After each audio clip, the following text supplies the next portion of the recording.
ध्यानाहाराय नमः ओम सर्वप्रभवे नमः ओम ईशानमूर्धाय नमः ओम घोरहृदयाय नमः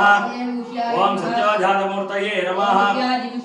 ओम गोत्रेणितनाय नमः सर्वज्ञादिपाय नमः सर्वयोगादिगताय नमः ओम ज्योतिर्रूपाय नमः ओम परमेश्वरपराय नमः ओम अचेतनाय नमः ओम व्योमिने नमः ओम जापिने नमः ओम रूपिणे नमः ओम अग्निने नमः ओम धूमाय नमः ओम अपस्माय नमः ओम नादाय नमः ओम नानाय नमः ओम ह्रीं सरसे नमः ओम हैकवचाय नमः ओम सहस्राय नमः ओम हां वामाय नमः ओम हां रौद्राय नमः ओम हां कलविकरणाय नमः ओम हां फलप्रमदनाय नमः ओम हां मनोन्मनाय नमः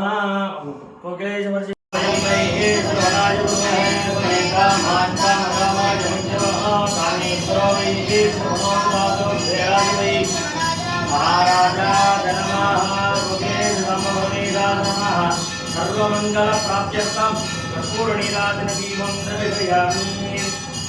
ओम चतुर्भुजे चंद्रकलावतंसे कुशोन्नदे कुङ्कुमरागजोने कुंजे क्षुवासाङ्गुलपुष्पबाणहस्ते नमस्ते नमस्ते जगदेकमाता सौन्दर्यनायकम्बिकायै नमः